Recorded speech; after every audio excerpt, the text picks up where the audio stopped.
اعوذ باللہ من الشیطان الرجیم، بسم اللہ الرحمن الرحیم۔ بعض لوگ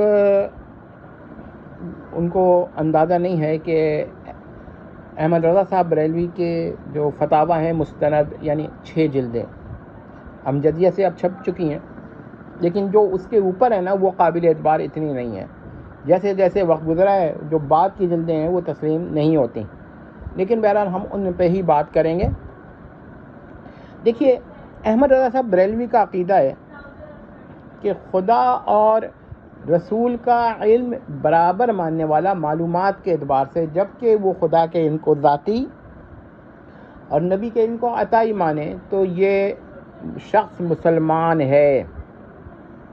اگرچہ احمد رضا صاحب بریلوی کا یہ عقیدہ ہے کہ نبی کا علم خدا کے علم سے کم ہے اور خدا کا علم نبی کے علم سے غیر متناہی زیادہ ہے، یہ ان کا عقیدہ ہے۔ لیکن بحث یہ نہیں ہے، بحث یہ ہے کہ جس کا عقیدہ ہو کہ ہر وہ واجب ممکن محال میں سے جو کچھ باری تعالیٰ جانتا ہے وہ نبی بھی جانتا ہے، ماضی حال مستقبل میں سے جو کچھ باری تعالیٰ جانتا ہے وہ نبی بھی جانتا ہے۔ صرف باری تعالیٰ کا علم ذاتی ہے، نبی کا علم عطائی ہے۔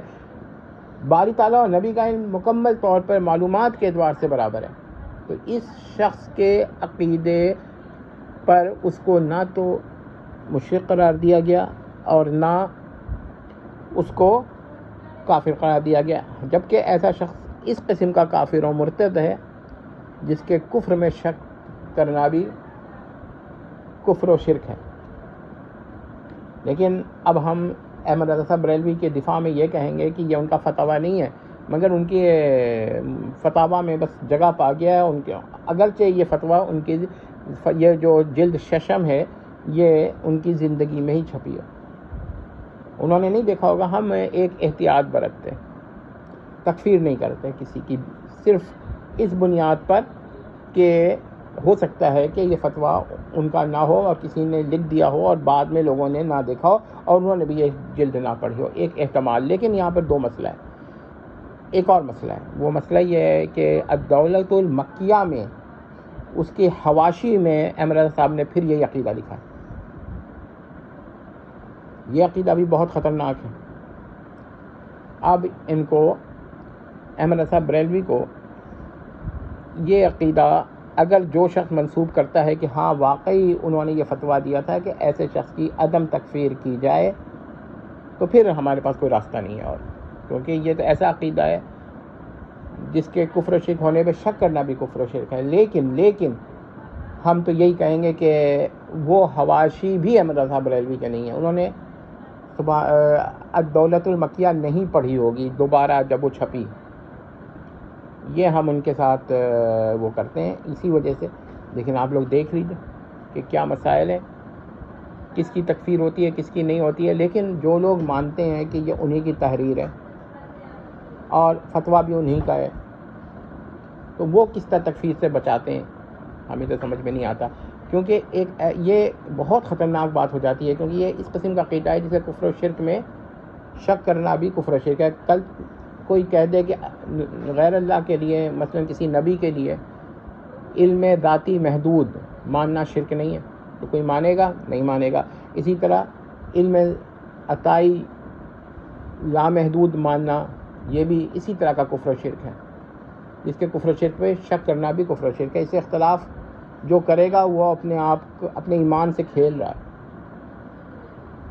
یہ نہیں کہہ رہا کہ وہ عقیدہ یہ رکھ رہا ہے۔ تکفیر پر بحث ہے کہ جو تکفیر پر شک کرے گا وہ اپنے ایمان سے ہاتھ دھو رہا ہے۔ تو پھر میں کہتا ہوں کہ تھوڑی نرمی کر لیں، اور یہ دوسروں کے جب عبارات آتی ہیں تو وہ اتنی سختی کرتے ہیں، اپنے ایسے مسائل میں بھی بعض لوگ نرمی کرتے ہیں۔ اور میں ان لوگوں سے یہ کہتا ہوں کہ دیکھیے، ہم تو احمد رضا صاحب بریلوی کے بہت ساری عبارات کو، خواہ وہ کی کتب ان کی زندگی میں کیوں نہ شائع ہوں، مسترد کرتے ہیں کہ انہوں نے نہیں لکھی، اور ہمارے پاس کوئی راستہ نہیں ہے۔ ورنہ آپ کے پاس صرف یہی راستہ رہتا ہے کہ آپ کہیں کہ نبی کے علم اور خدا کا علم، وہ تو ایک جانب، کسی بھی مخلوق کا علم اور خدا کا علم معلومات کے اعتبار سے مساوی ماننے، کفر و شرک نہیں ہوگا۔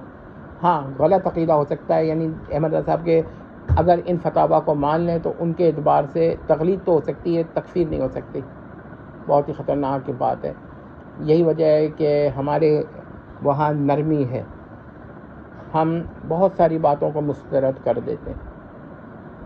مزے کی بات تو یہ ہے کہ مرزا جہلمی صاحب جو وہ نقطے نکالتے ہیں، ان سے بھی یہ مسئلہ صرف نظر ہو گیا، انہوں نے بھی نہیں دیکھا، ورنہ وہ نکات نکالتے. بہرحال وہ نکالیں نہ نکالیں، ہم تو تمام حضرات سے کہتے ہیں کہ یہ دیکھ لیجئے. 2 حوالے، ایک تو جلششم میں یہ مسئلہ موجود ہے جس کی میں نے ویڈیو بھی اپلوڈ کر دی تھی، کہیں مل جائے گی آپ کو، اور دوسرا حوالہ الدولة المکیہ کے حواشی، متن نہیں، حواشی احمد صاحب بریلوی کے خود کے لکھے ہوئے. بظاہر تو ایسے یہی بات مانی گئی ہے.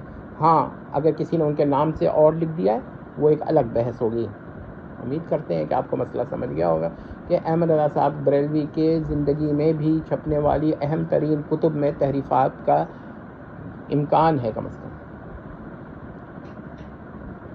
امید کرتے ہیں کہ لوگوں کو بات سمجھ میں آ گئی ہوگی. والسلام تمت.